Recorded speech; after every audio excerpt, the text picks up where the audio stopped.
अस्सलाम वालेकुम, welcome to another class of corporate finance. और लास्ट लेक्चर में हमने बिजनेस इन्वायरमेंट के बारे में पढ़ा था।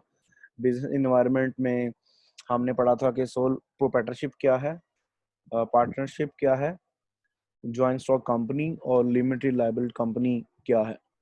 जो आज का लेक्चर है हमारा, आज हम जो टैक्स इन्वायरमेंट है कॉर्पोरेशन का, या कॉर्पोरेट टैक्स इन्वायरमेंट है, उसके बारे में डिस्कस करेंगे। आपके सामने एक टेबल नज़र आ रहा है फिगर में, और इस टेबल के अंदर जो आपको डिफरेंट कॉलम्स हैं, चल मैं एक्सप्लेन करता हूँ। तो ये CORP, इसका मतलब है कॉर्पोरेशन टैक्सेबल इनकम। और एट लीस्ट का मतलब है मिनिमम, एंड जो उसकी मिनिमम इनकम है कॉर्पोरेशन की टैक्सेबल इनकम। और ये जो बट एंड लेस देन, इसका मतलब ये है कि ये एक स्लैब है, जो हर रो है हमारे पास वो एक स्लैब है, एक जिसके अंदर से वो टैक्स रेट चेंज होता है। जैसा कि हमारे पास यहाँ पे पहले कॉलम में एटलीस्ट इनकम है, दूसरे कॉलम में जो मैक्सिमम इनकम है लेस देन इनकम है, तीसरे कॉलम में यहाँ पे जो हमारे पास टैक्स रेट है, उसके बाद जो टैक्स पेएबल है प्लस जो टैक्स कलेक्शन है, यहाँ पे जो 15 है ये टैक्स रेट है, 15% टैक्स रेट है। जो INC है ये इनकम है, और ग्रेटर देन ये equal to zero, greater than zero इसका मतलब है कि इनकम ग्रेटर देन जीरो जो है वो मल्टीप्लाई बाय टैक्स रेट है। तो अब सबसे पहले जो हमारे पास स्लैब है कॉर्पोरेशन टैक्सेबल इनकम की, वो है 0 to 50,000। अगर आप कॉर्पोरेशन की जो टैक्सेबल इनकम है वो 0 to 50,000 के दरमियान है, तो उसके ऊपर जो टैक्स रेट कितना है 15% है। तो उसका जो टैक्स कैलकुलेशन होगी वो क्या होगी 15%। 15% को जब कन्वर्ट करेंगे पॉइंट्स में, तो ये 15 डिवाइड बाय 100 ये आ जाएगा 0.15, और मल्टीप्लाई बाय इनकम जो है ग्रेटर देन जीरो, वो कितनी है उनकी 50,000 है, और उससे उनका जो टैक्स निकलेगा। इसी तरह सेकंड रो के अंदर हमारे पास 50,000 उसकी जो मिनिमम टैक्सेबल इनकम है, ये एक और अनदर कॉर्पोरेशन है, और उसकी जो मैक्सिमम इनकम जो है 75,000 है। तो अगर वो स्लैब 50,000 से ज़्यादा हो और 75,000 से कम हो, तो टैक्स रेट 25% है। और इसी तरीके से जो उसका टैक्स है वो 7,500 टैक्स है, प्लस जो 0.25 जो है, जो 25% टैक्स है। इनकम ग्रेटर देन 50,000, तो इसका मतलब क्या होगा, उसकी इनकम ग्रेटर देन 50,000 कैसे आएगी, 75,000 माइनस जो आपका 50,000। उसके बाद इसी तरह थर्ड है हमारे पास, उस तरह जो हमारे पास एक गिवन केस के अंदर 1 लाख या 100,000 मिनिमम टैक्सेबल इनकम है, और 3,35,000 जो उसकी मैक्सिमम अपर लिमिट है, और 39% जो है वो टैक्स रेट है, और जो 22,250 जो है उनका टैक्स है, प्लस उसके अंदर 0.39 जो है टैक्स रेट है। और जो इनकम ग्रेटर देन होगी 100,000 से, वो क्या होगी, आपने उसको इनकम, यहाँ पे जो इनकम होगी वो जो फिजिकल ईयर में डिफाइन करेंगे कि इस इनकम लेवल पे अगर 1 लाख इनकम होगी तो ये टैक्स है, अगर 2 लाख इनकम होगी ये टैक्स है, 3 लाख इनकम होगी ये टैक्स है। तो ये वहाँ यहाँ पे वो इनकम आएगी। इस तरीके से fourth, fifth and six so on हमारे पास डिफरेंट कॉर्पोरेशंस हैं, और उन कॉर्पोरेशंस का जो क्या है, हमारे पास में एट लीस्ट टैक्सेबल इनकम है, और साथ में हमारे पास उनके जो टैक्स रेट है और टैक्स कैलकुलेशन है। ये तो जस्ट एक टेबल है। So why we will use it and how we use it, अब हम इसको इस्तेमाल कैसे करते हैं, क्यों करते हैं, उसके लिए हम चलते हैं यहाँ पे। तो let's start our topic income tax. Income tax जैसे कॉर्पोरेशन की जो होती है वो इनकम कॉर्पोरेट इनकम टैक्स है, अगर आपका अपना होगा तो उसे पर्सनल इनकम टैक्स कहते हैं। तो बेसिकली ये लीजा मिलर जिस लाइक एक करेक्टर है, एक उसकी जो बास्केट है वो आप कैलकुलेट करना चाह रही है, उसकी टैक्स इनकम लायबिलिटी कितनी है, उसकी जो मार्जिनल टैक्स रेट है वो कितना है, और उसका एवरेज टैक्स रेट कितना है for physical year of December 31 यानी कि जो 31 to 21 ईयर है, फिजिकल ईयर है, उसके लिए उसका मार्जिनल टैक्स रेट कितना है, उसका एवरेज टैक्स रेट कितना है, और उसका जो इनकम टैक्स लायबिलिटी है वो कितनी है। जो कॉर्पोरेशन है वो लाई कर रही है फिजिकल ईयर के अंदर, वो किस में लाई कर रही है कि जो टैक्स रेट है वो स्लैब है 250K या $250,000 जो है वो उस स्लैब के अंदर लाई कर रही है। अब हम इसको कैलकुलेट करने के लिए हमारे पास सबसे पहले इनकम टैक्स जो लाइबिलिटी है वो कैसे करते हैं हमारे पास, वो हम कैसे करते हैं मैं बताता हूँ आपको साथ साथ। या अगर आप जैसे हमारे पास यहाँ चैट में देखें तो सबसे पहले हमारे पास जो 2022 जो है 50 वो उसकी क्या है टैक्स है उसका। ये टैक्स कैसे आया है? ये टैक्स इसलिए आया है, अगर हम लास्ट स्लाइड के ऊपर जाएं तो हमने यहाँ डिस्कस किया था कि उसका जो टैक्स है वो अगर लाई कर रही है कितना है 22,250 टैक्स है। ये किस केस में टैक्स है? जब आपके पास जो उसकी स्लैब जो है वो लाई कर रही है उसके अंदर। अब यहाँ पे जो 0.39 है, 0.39 जो है वो बेसिकली क्या है, ये आपका 39% जो टैक्स रेट है जो स्लैब का है, ये क्या है, इज अ टैक्स रेट। और उसके बाद आपका जो 250,000 जो आपके पास है वो बेसिकली क्या है, वो आपकी स्लैब है, उसकी टैक्सेबल जो स्लैब रखी है। और आपके पास जो टैक्सेबल इनकम है इसके ऊपर टैक्स है एबल है।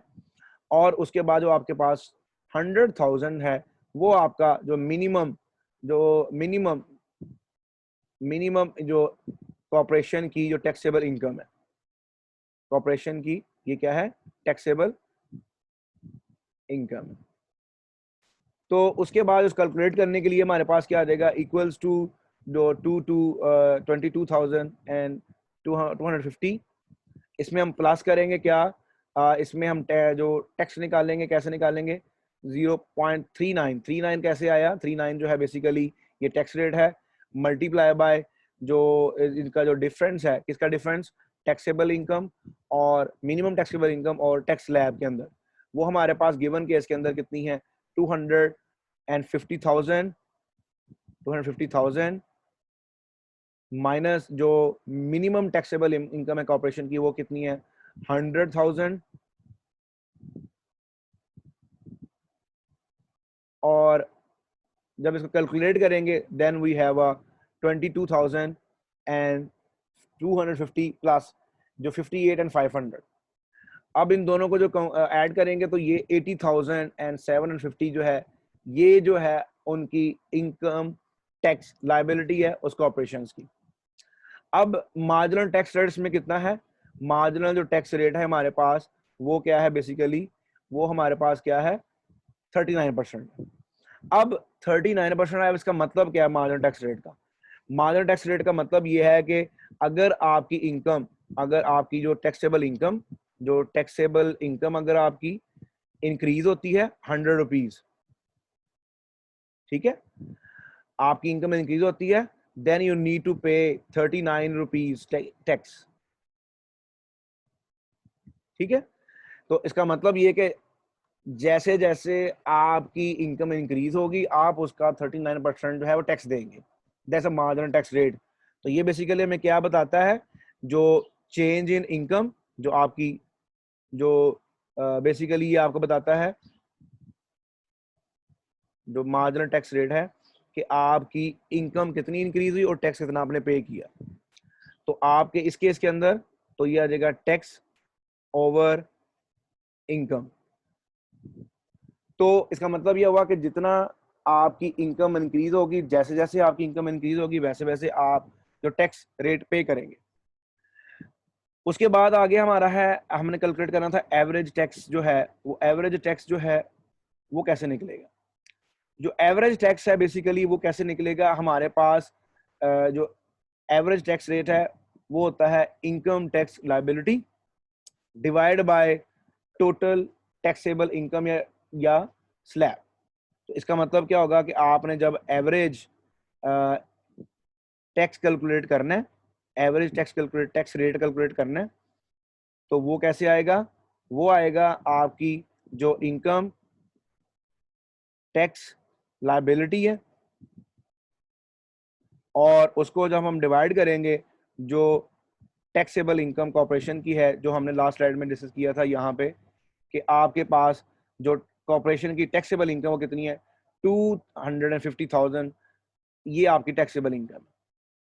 तो आपके पास आपने इनकम लायबिलिटी डिवाइड बाय जो टैक्सेबल इनकम जो टैक्सेबल इनकम है उसको जब आप डिवाइड करेंगे इसके ऊपर, तो आपके पास क्या निकलेगा, एवरेज टैक्स रेट निकलेगा। हमारे पास जो इनकम टैक्सेबल लायबिलिटी है वो कितनी है, 80,750।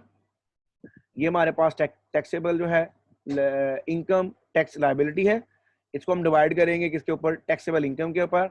वो हमारे पास कितनी है, 250,000। तो इस केस में हमारे पास जो एवरेज टैक्स रेट कैलकुलेट होकर निकलेगा वो कितना है, 32.3%। अब इसको परसेंट में कन्वर्ट करने के लिए आप मल्टीप्लाई 100 से कर दें। तो अब आपके पास क्या आ गया, एवरेज टैक्स रेट कैसे निकालते हैं, income tax liability divide by taxable income of a corporation multiply by 100। तो आपके पास एवरेज टैक्स रेट कैलकुलेट होके आएगा। तो ये हमने इनकम टैक्स लायबिलिटी कैलकुलेट की, फिर मार्जिनल टैक्स रेट जो है वो given as per federal bureau of revenue जो गिवन है, और एवरेज टैक्स रेट हमने कैलकुलेट किया। हाँ, आपके पास जो इनकम टैक्स लायबिलिटी है उसको आपने डिवाइड किया टैक्सेबल इनकम के साथ। तो इस तरीके से हम कैलकुलेट करते हैं income tax liability, marginal tax and average tax rate. उसके बाद जो नेक्स्ट कॉन्सेप्ट है, is really important concept in corporate finance and finance, depreciation. अब जो डेप्रिसिएशन, ये बेसिकली क्या है, ये कॉस्ट ऑफ कैपिटल है ओवर टाइम पीरियड। यानी कि आपके पास जो कॉस्ट ऑफ कैपिटल है और capital use over time, capital asset over time,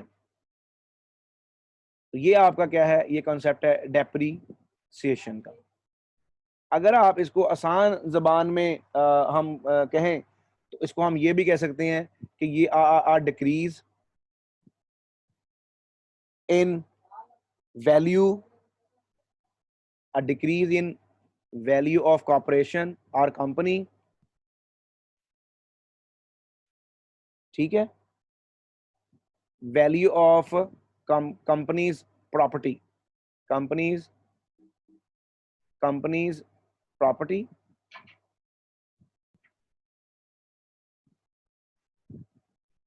value of companies property. ठीक है, ओवर टाइम, ओवर टाइम। तो आपकी जो कंपनी की प्रॉपर्टी है उसकी वैल्यू में ओवर टाइम जो डिक्रीज है वो क्या है, डेप्रिसिएशन है। Let's take an example, you bought a car, आपने गाड़ी खरीदी और वो गाड़ी थी 20 lakhs की जब आपने न्यू ली। आफ्टर यूजिंग 3 or 4 years, जो गाड़ी की जो प्राइस है नाउ, जो वैल्यू है उसकी, गाड़ी की वैल्यू है, वैल्यू ऑफ कार नाउ, वो कितनी है, 16 लाख। तो अब आपने गाड़ी की जो वैल्यू थी वो कितनी थी, 20,000। आफ्टर 3 years जो गाड़ी की वैल्यू कितनी होगी, 16 लाख। तो जो 4 लाख है वो है is a depreciation of the car और कैपिटल। ठीक है, तो इस तरीके से हमारे पास जो गाड़ी है वो हमने 20 लाख की खरीदी और हमने उसको 3 साल इस्तेमाल के बाद गाड़ी की जो वैल्यू 16 लाख है, that is a 4 lakh is a depreciation of car और कार कैपिटल। अब इसके लिए हमें डिस्कस करना है कि आपकी जो डेप्रिसिएशन ऑफ फाइनेंशियल एसेट्स है या डेप्रिसिएशन ऑफ कैपिटल एसेट्स है वो कैसे कैलकुलेट की जाती है, या कैसा कौन कौन से मेथड है। नॉर्मली कंपनीज डेप्रिसिएशन जो है ये नॉन टैक्सेबल इनकम होती है। तो कंपनीज है वो अपने बहुत सारे एसेट चीजों को डेप्रिसिएशन में शो करवाते हैं, then they have a less tax rate. तो उसके बाद हमारे पास जो बेसिकली जेनेरिकली हम प्रेफर करते हैं, जो there are different depreciation method in our syllabus, we will discuss straight line method, double declining acceleration method and makers. Maker mean जो आपका रिकवरी सिस्टम है इंट्रोड्यूस करवाया गया 1986 के अंदर, उसको हम मेकर्स बोलते हैं। I will explain in next slide. तो अब आपके पास यहाँ पे कॉमन मेथड जो है, सबसे पहले है स्ट्रेट लाइन बजट में, जो straight line method of depreciation. अब जो स्ट्रेट लाइन मेथड है ये बेसिकली क्या है, स्ट्रेट लाइन जो मेथड है इसके अंदर हम अज्यूम कर लेते हैं कि equal amount of depreciation is applied over time. जो स्ट्रेट लाइन मेथड है SL जो है स्ट्रेट लाइन डेप्रिसिएशन का जो मेथड है, ये क्या है, ये है कि आप अज्यूम कर लेते हैं, क्या अज्यूम कर लेते हैं कि आपने इक्वल अमाउंट ऑफ डेप्रिसिएशन जो है वो एसिड्स की है, किसके लिए, इज अप्लाइड ओवर टाइम। तो आपका जो स्ट्रेट लाइन मेथड है डेप्रिसिएशन का, उसमें equal amount of depreciation is applied over time. For example आप कहते हैं कि जो गाड़ी है उसकी वैल्यू जो है हर साल के बाद 10% डिक्रीज हो रही है। तो इसका मतलब है अगर एक गाड़ी है वो 100 रुपीज की है, after 1 year is 90 rupees, after 2 year is 80 rupees, after 3 years is 70 rupees and so on. तो इसमें आप fix amount, equal amount of depreciation select कर लेते हैं। अब जो स्ट्रेट लाइन डेप्रिसिएशन मेथड है उसको कैलकुलेट करने के लिए जो हम फार्मूला इस्तेमाल करते हैं वो क्या है, कॉस्ट माइनस जो स्लेवेज वैल्यू, और स्लेवेज वैल्यू को डिवाइड करते हैं नंबर ऑफ या life of the use thing, या लाइफ ऑफ यूजेज, या लाइफ ऑफ यूजेज। तो ये बेसिकली आपका क्या है, आपको स्ट्रेट लाइन जो मेथड के लिए डेप्रिसिएशन कैलकुलेट करने का फॉर्मूला है। अब यहाँ पे जो कॉस्ट है फर्स्ट टाइम कॉस्ट है, और जो यहाँ पे जो स्लेवेज वैल्यू है उसको एक्सप्लेन करने के लिए हमें ये वैल्यू क्या होती है, इसको एक्सप्लेन करने के लिए सबसे पहले हमें पता होना चाहिए कि बुक वैल्यू क्या है। अब जो बुक वैल्यू है बेसिकली वो क्या है, ये वर्थ ऑफ अ कंपनी है जो कि शो की जाती है अकाउंटिंग रिकॉर्ड्स में, या इन अदर वर्ड में कि कंपनी के शेयर्स मार्केट वैल्यू में कितने के बिक सकते हैं, that is the worth is a book value. तो ये बेसिकली क्या है, वर्थ ऑफ अ कंपनी है, जो कंपनी की वर्थ है, और जो कि कैसे होती है, जब आप जो शेयर, जितने भी शेयर्स हैं उसके, अगर आप सब shares sold in market stock market, share market, company के जो टोटल जो शेयर है, ये वर्थ है, वो उसकी बेसिकली बुक वैल्यू है। अब जो बुक वैल्यू है इसमें से जब हम डेप्रिसिएशन को माइनस कर देते हैं, जब बुक वैल्यू में से हम डेप्रिसिएशन को माइनस कर देते हैं, तो आपके पास जो वैल्यू आती है रिमेनिंग, वो आपके पास क्या आती है, स्लेवेज वैल्यू आती है। यानी कि बुक वैल्यू में से अगर हम डेप्रिसिएशन को, बुक वैल्यू में से अगर हम डेप्रिसिएशन निकाल देते हैं, तो वो बेसिकली आपकी क्या है, आपकी स्लेवेज वैल्यू आ जाएगी। इसी को हम रेजिडुअल वैल्यू भी कहते हैं। उसके बाद अगर हम नॉर्मली बुक वैल्यू को अगर बताएं तो उसमें हम सिंपल कहते हैं, जो हमारे पास जो बुक वैल्यू है वो किसके बराबर होती है, BV is a book value. वो हमारे पास नॉर्मली जो फर्स्ट कॉस्ट होती है आपकी, या कॉस्ट, उसमें से जब आप डेप्रिसिएशन जो वैल्यू उसकी माइनस कर देते हैं, DM, तो वो आपकी बुक वैल्यू है। अब DM यहाँ पे जो बेसिकली क्या है, जो आपकी depreciation in number of years है। तो हमारे पास जो स्लेवेज वैल्यू आएगी वो रेजिडुअल वैल्यू आएगी। जब उस वैल्यू को हम डिवाइड करेंगे नंबर ऑफ ईयर्स या लाइफ से, या यूजफुल लाइफ जो होगी एसिड की, उससे हमारे पास जो वैल्यू निकलेगी वो क्या बताएगी, स्ट्रेट लाइन डेप्रिसिएशन। तो ये स्ट्रेट लाइन डेप्रिसिएशन मेथड है। नेक्स्ट हमारे पास जो मेथड है वो है डबल डिक्लाइनिंग बैलेंसिंग मेथड। अब जो पहला आप इसको इन, उसके बाद हमारे पास क्या है, मेकर्स है। मेकर्स जो है basically modified accelerated cost recovery system है, has been developed in 1986 in US, और जो कि इस्तेमाल किया जाता है कंपनी की डेप्रिसिएशन को कैलकुलेट करने के लिए। तो अब हम हमारे पास यहाँ पे जो सबसे पहले हम डिस्कस करते हैं डबल डिक्लाइनिंग बैलेंस क्या है बेसिकली। तो जो एक्सेलेरेटेड टाइप्स है इसमें पहला है डबल डिक्लाइनिंग। डबल डिक्लाइनिंग से पहले हम इसको सिंपल जो हमारे पास हम डिस्कस कर लेते हैं कि आपके पास जो डेप्रिसिएशन के लिए एक्सेलेरेटेड डेप्रिसिएशन ये क्या होती है। तो आपके पास जो accelerated depreciation method of depreciation क्या होता है, इसमें जो कॉस्ट ऑफ कैपिटल है वो फास्टर होती है देन स्ट्रेट लाइन डेप्रिसिएशन। यानी कि इसके अंदर हम जो डेप्रिसिएशन है या राइटिंग ऑफ है, जो कॉस्ट ऑफ कैपिटल एसेट है वो फास्टर है as compare to straight line depreciation. अब इसके अंदर दो मेथड है, एक है डबल डिक्लाइनिंग बैलेंस और सेकंड है maker are modified accelerated cost recovery system. तो सबसे पहले हमारे पास है डबल डिक्लाइनिंग, जो डिक्लाइनिंग बैलेंस डेप्रिसिएशन, वो क्या चीज है उसको हम डिस्कस करते हैं।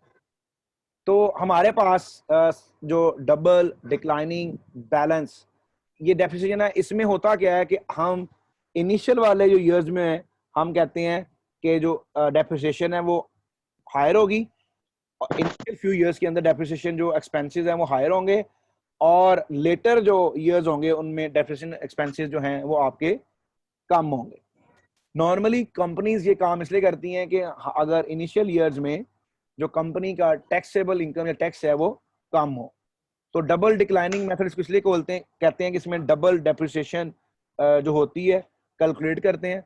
और इसको कैलकुलेट करने के लिए हम करते क्या है, आपके पास इसका जो फार्मूला है इसको हम बोलते हैं जो नेट, आपके पास जो इसकी वैल्यू है net book value multiply by number of year multiply by double.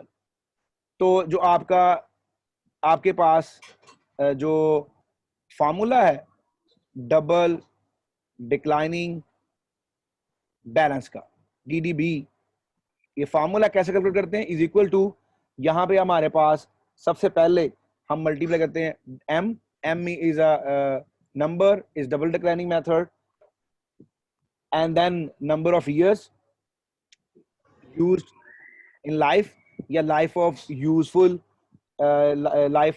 Life of asset, that is multiply by 1 divide by n। जो n है वो उसका useful life, and then multiply by NBV। NBV is a net book value, और हमारे पास यहाँ पे जो m है m इज इक्वल टू 2 है as a double declining method. यहाँ पे हमारे पास जो n है ये आपके पास नंबर ऑफ ईयर्स है।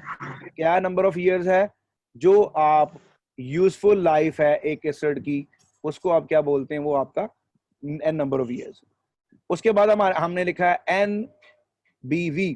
जो NBV है, n is a net worth of net worth of book value net book value at the stage of beginning, यानी कि at the start of the business, start of the corporation, ये वो आपका NPV है, यानी कि value of the book value at the initial stage। तो अब हम जब भी हमने depreciation double declining balance method से कैलकुलेट करनी है, तो हमने double multiply by useful life multiply by net book value, तो इस तरीके से हम बुक वैल्यू कैलकुलेट कर लेते हैं। Let's take an example. हमारे पास एक एग्जांपल, हम कहते हैं कि हमारे पास 10,000 वैल्यू है एक एसेट की, 10,000 वैल्यू हमारे पास एसेट की, और 5 ईयर उसकी लाइफ है, और depreciation change in first year using DDBL method would be, पहले साल आप उसका जो चेंज इन डेप्रिसिएशन है वो क्या होगा। तो हम इसको अगर कैलकुलेट करेंगे तो हमारे पास इजीली आ जाएगा इक्वल टू, हमारे पास क्या है डबल मल्टीप्लाई बाय 1/5। 5 क्यों आएगा, क्योंकि 5 ईयर्स के लिए है, मल्टीप्लाई बाय जो इसकी एसेट की वैल्यू कितनी है 10,000। तो ये हमारे पास आएगा, जब हम इसको कैलकुलेट करेंगे तो कैलकुलेट करने के बाद ये हमारे पास आएगा 4,000। हमारे पास क्या आएगा 4,000। डॉलर्स। अब हमने अगर सेकेंड ईयर की कैलकुलेट करनी है, अगर मैं कहता हूं कि आप जो वैल्यू कैलकुलेट करें डबल डिक्लाइनिंग मेथड के जरिए डेप्रिसिएशन कैलकुलेट करें फॉर सेकेंड ईयर के लिए पहले हमारा एसेट कितना था 10,000, और फॉर सेकेंड ईयर जो हमारे पास जो उसकी वैल्यू क्या रहेगी, सेकेंड ईयर एसेट की वैल्यू रह जाएगी हमारे पास, एसेट की जो वैल्यू है वो क्या होगी, वो होगी 10,000 माइनस डेप्रिसिएशन उसकी जो होगी वो क्या है 4,000, और इक्वल्स टू हमारे पास आ जाएगा 6,000। अब जब 6,000 का कैलकुलेट करेंगे तो सिमिलरली आपके पास क्या आएगा, उसमें आप सेम फार्मूला ही इस्तेमाल करेंगे। अब आपके पास क्या आएगा, equal to 2 multiply by 1/5 multiply by 6,000। अब यहाँ पे 6,000 क्यों आया है, क्योंकि हमारे पास अब उसकी एसेट की जो वैल्यू है वो $6,000 है। जब हम इसको कैलकुलेट करेंगे, कैलकुलेट करने के बाद हमारे पास क्या आएगा, $2,400। सिमिलरली अगर आपने थर्ड ईयर के लिए कैलकुलेट करनी है तो थर्ड ईयर के लिए जो एसेट की फॉर थर्ड ईयर जो आपके पास एसेट है उसकी जो वैल्यू क्या रह जाएगी, value of asset third year के लिए, वो आपकी एसेट की वैल्यू आप क्या करेंगे 6,000 क्योंकि जो वैल्यू थी, माइनस उसमें से जो आपकी डेप्रिसिएशन कितनी आई है 2,400, माइनस 6,000 में 2,400 माइनस, तो आपके पास इसकी जो वैल्यू रह जाएगी वो कितनी रह जाएगी 1,400।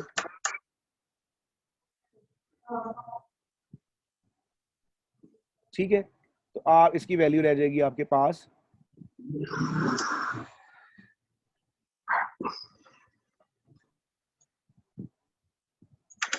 तो इसकी वैल्यू आप इसमें से माइनस करेंगे तो आपके पास रह जाएगी 6,000 में से 2,400 माइनस करेंगे तो आपके पास इसकी रह जाएगी 3,600। इस तरीके से अगर आप थर्ड ईयर के लिए कैलकुलेट करेंगे तो फार्मूला सिमिलर होगा। तो आपके पास 2 double multiply by number of years use life और उसके बाद मल्टीप्लाई बाय आप 3,600। तो इस तरीके से आप उसकी डबल डिक्लाइन मेथड से डेप्रिसिएशन कैलकुलेट कर लेंगे। तो this was the double declining balance method or depreciation method. Now we will move towards modified accelerated cost recovery system makers. तो अब इसके लिए जो सबसे पहला काम करते हैं उसमें एसेट जो है वो बेसिकली हम क्या करते हैं, डेप्रिशिएट करते हैं based on one of the 8 different property classes. अब इसके लिए जो हमारे पास चीजें हैं, ये एक मेथड है, इसमें हम इनिशियल लेवल पे कैलकुलेट करते हैं, फिर हम मूव कर जाते हैं, स्विच कर जाते हैं स्ट्रेट लाइन डेप्रिसिएशन की तरफ रिमेनिंग बुक वैल्यूज के लिए, और इसीलिए इसको हम बोलते हैं ये मॉडिफाइड है। और इनिशियल ईयर्स के अंदर हम इसको कैलकुलेट करते हैं और आफ्टर फ्यू ईयर्स हम स्ट्रेट लाइन जो डेप्रिसिएशन मेथड है उसकी तरफ मूव कर जाते हैं।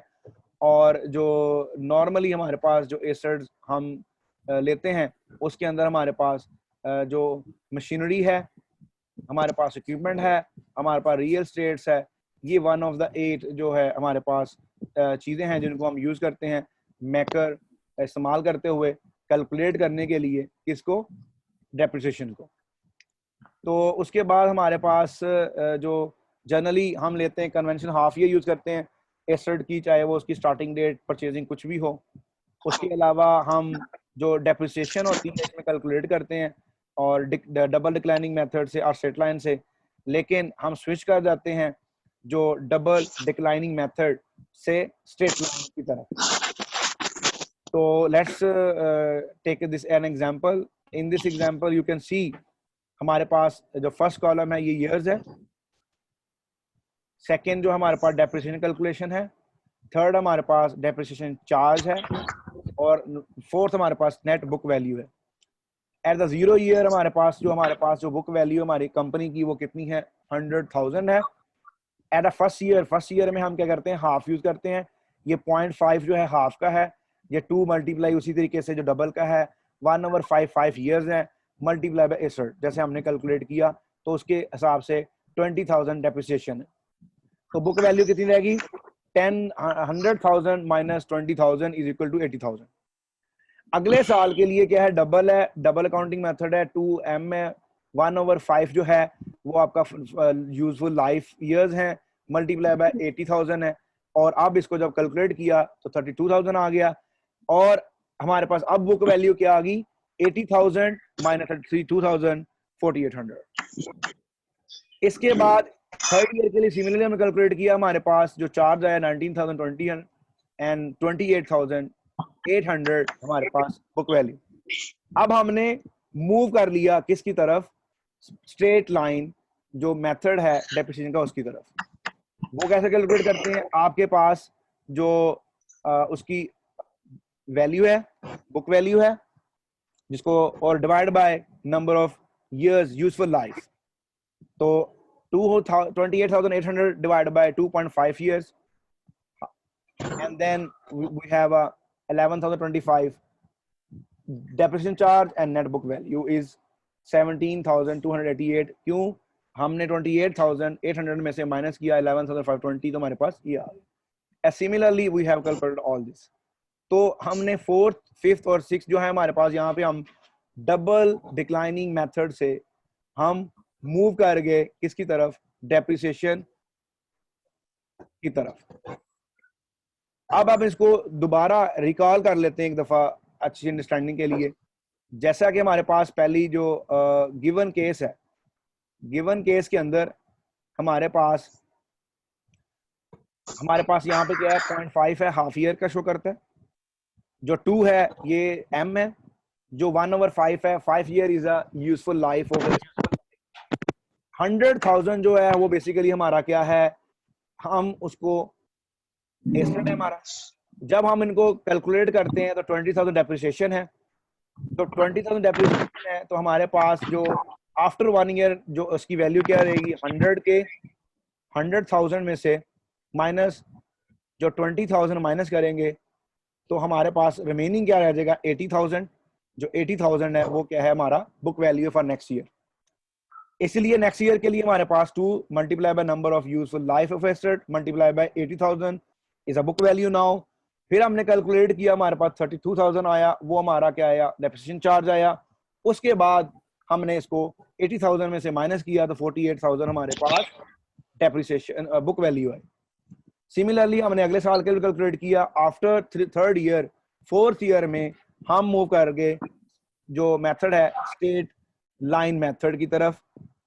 और स्ट्रेट लाइन जो मेथड है वो बेसिकली क्या बताता है कि आपकी जो स्लेवेज वैल्यू है उसको डिवाइड करते हैं आप नंबर ऑफ लाइफ के साथ, उसकी ईयर्स के साथ जब डिवाइड करते हैं तो हमारे पास उसका डेप्रिसिएशन रेट निकल आता है। तो अगले 3 सालों के लिए हमने उसको ऐसे डेप्रिसिएशन रेट निकाला। अब this is a one way representation of maker.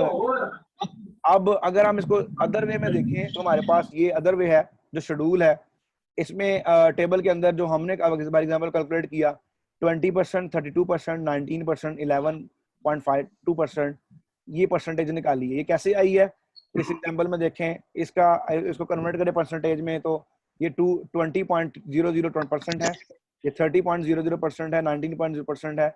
तो ये परसेंटेज ऐसे आई क्योंकि 5 ईयर के लिए, ये इसी तरीके से 3 ईयर के लिए है, इसी तरह 7 ईयर्स के लिए है।